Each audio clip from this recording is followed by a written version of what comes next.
Hey YouTube, this is Southern Prepper One. And I want to start by saying, if you're on government assistance, food stamps, I'm not attacking you. I'm just telling you my perspective and why I'm doing things in my life.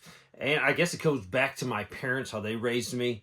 Um, and some people, if you got to use it to put food on the table, so be it. I'm not judging you. But my upbringing was totally different. We didn't get government subsidies. If we were needed something, we grew it. Or my dad wasn't a big hunter at all. We were trappers, and that provided up in upstate New York. Trapping provided money. That was converted into necessities of life. I didn't grow up with no silver spoon. We barely had a spoon, and that was probably a metal spoon. But I grew up very happy. Never knew we were dirt poor because I was happy. I had everything I really needed in life.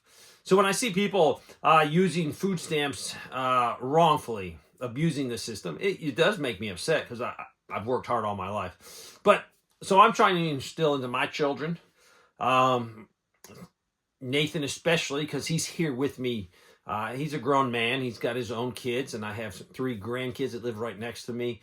And we're trying to teach them to be self-sufficient. First, I want to say we're trying to make them good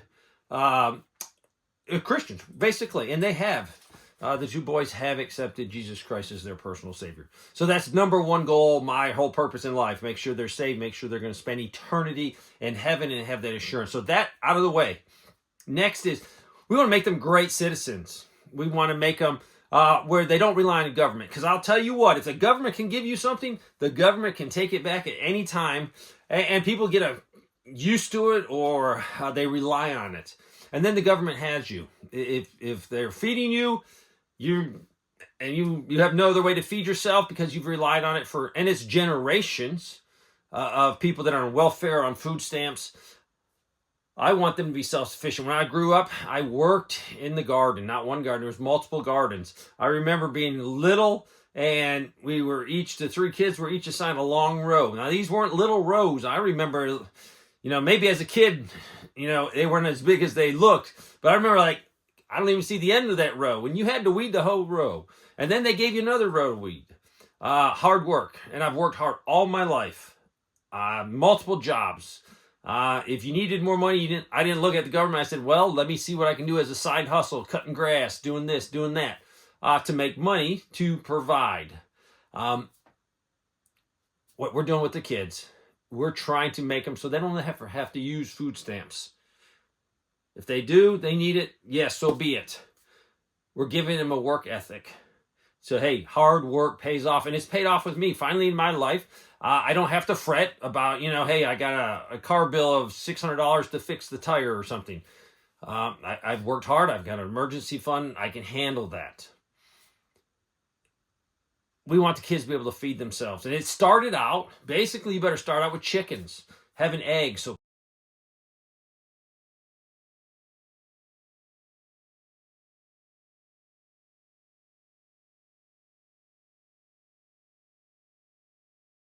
people can, the egg is my breakfast. And then it can go into, hey, let's raise some meat birds.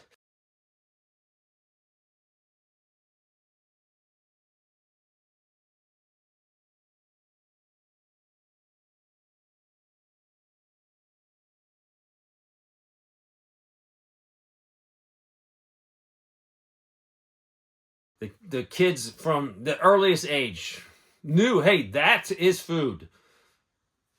That's going to be killed and eaten. And all 3 of the kids now, even the little 2-year-old, when she sees something and we say, hey, yep, that's going to be food, she says, I like it, and give me meat.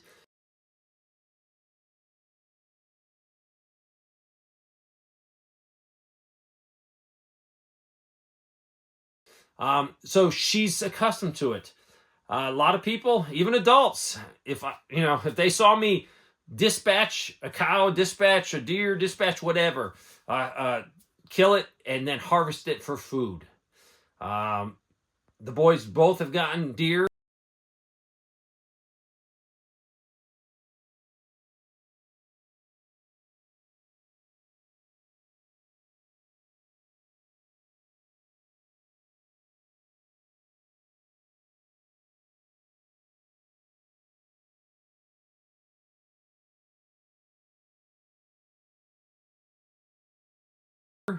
Landon, I'll show you the picture right here. He just got this one 2 days ago. And this is a monster for being in South Carolina.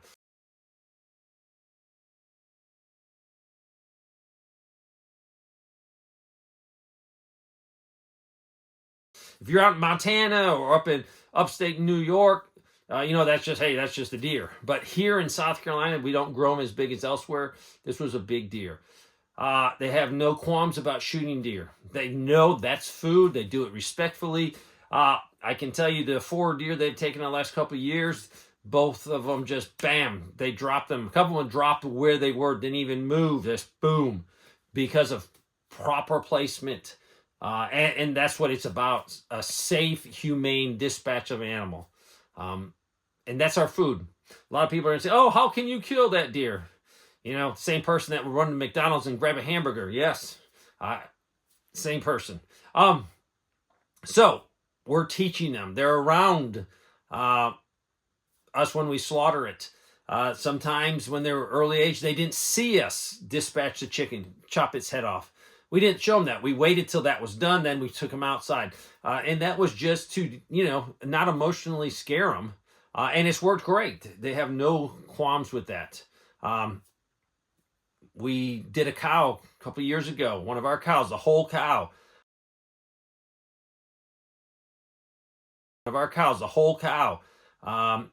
Great feeling knowing you can provide hundreds and hundreds, I don't know, 500-600 pounds of meat, maybe more. I can't remember off the top of my head.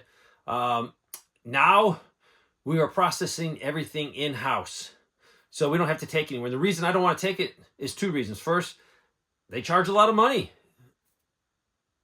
Secondly, if they do it, we're not teaching my grandsons. They're not learning how to do it.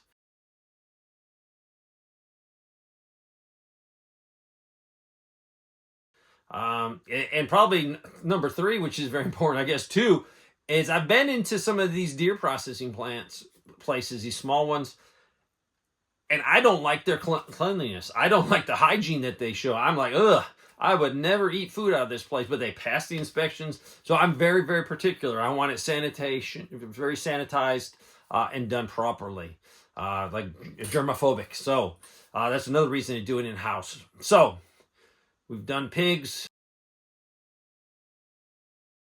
We've done everything here. I want the boys to learn that.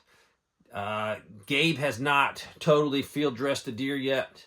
And maybe next year he will do more, but we're slowly getting them in there where they're cutting, taking hides off, doing things, and learning.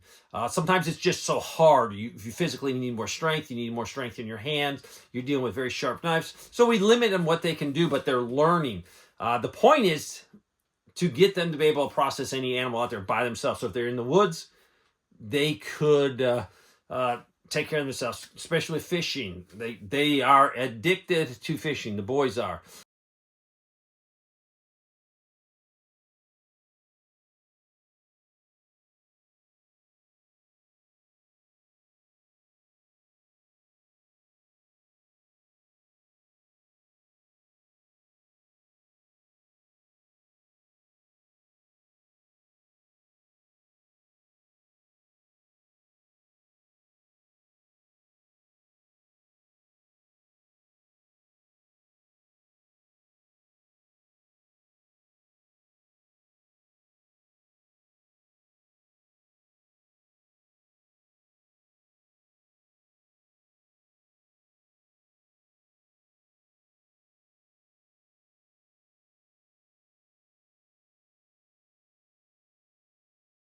The neat thing is, their mama, Nate's wife, is now into bass fishing big time.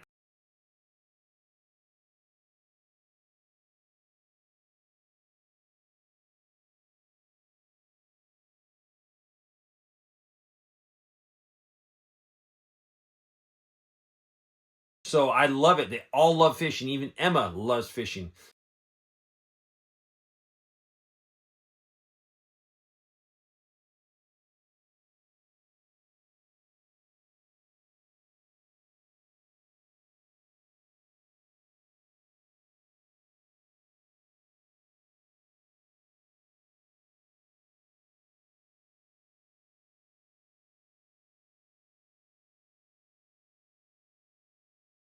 So they go out and they fish, and you can get a lot of good quality meat that way.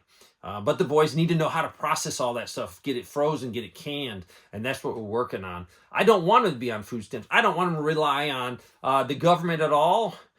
If they can do it. Now, if they get injured or they get hurt or disabled, yes, that's a different story. But if you're able-bodied, you need to be out there doing what you can do to provide. Groceries have gotten so expensive. And the numbers that are given out, I think the last one was 5.3% year-over-year increase on groceries. And these are government numbers, so double it if you really want to know what's true.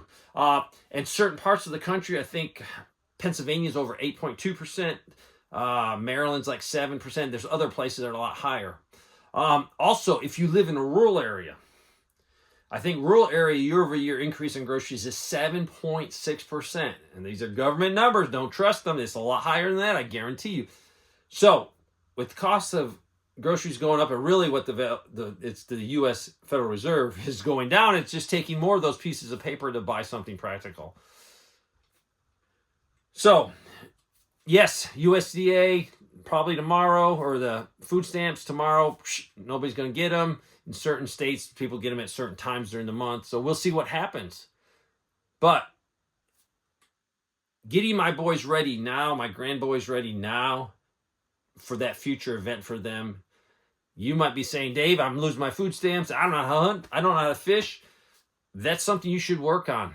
Now, if you own property, it's a lot easier. Fishing, though, there's a lot of places where you get a fishing license and you can go fish legally. You need to look into those places and be able to provide food for your family. Also, economic collapse, you might not have any money coming in. Great Depression, people shot everything they could shoot. So in a very short period of time, there was nothing to shoot out there. Or you better be the best deer hunter to get those last few deer. Now, it's not wise to take every deer out of the woods. I know that. When people are starving and hungry, you have to do what you got to do. But then it goes back to homesteading skills, raising rabbits, chickens, we got ducks, turkeys, whatever you need to do, and be able to process them in home. You got to be able to process them. You can't say, well, I'm a homesteader, but I have a cow, but I take it to the processor. They do all the work, and I go pick up this meat all nicely wrapped. That's great. But the next step is doing it in-house. I'll show you a little bit in a video coming up of processing a deer. I have a little space to do it. Hopefully in the next 6 months to a year, I'm going to have a big, with all my stainless steel tables in there. I have some really good equipment to grind it, pack it, and I'll show you that. Right now, I got a little space that works great. Hopefully by next deer season, I will have a nicer space. That nicer space is designed for a purpose. I have people that also harvest deer, but they take them to the processor. I'm not going to be in the business to, hey, I'm going to do your deer. No, bring your deer over. We're going to teach you how to do it. You can do it for probably, I could charge somebody $5 just to cover the bags that they're going to use. And 99% of the time, I don't charge them anything because they're friends, but they're going to be able to learn a skill. And we can pass that skill on to them. They can pass it on to their kids and grandkids because these skills are dying. How many people know how to properly butcher and take care of a cow and get it into your freezer? There's not a lot of people. So that's what we're working on with my sons, or my grandsons. My son knows more than me. So I've been successful. I want my grandkids to know how to do more than my son. I want them to know how to do more than me. But really, that's getting backwards now. People are getting old.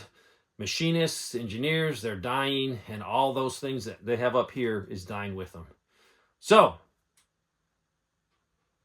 teach your kids, your grandkids, and then also do your wife. You might have all these skills. Your wife doesn't know them.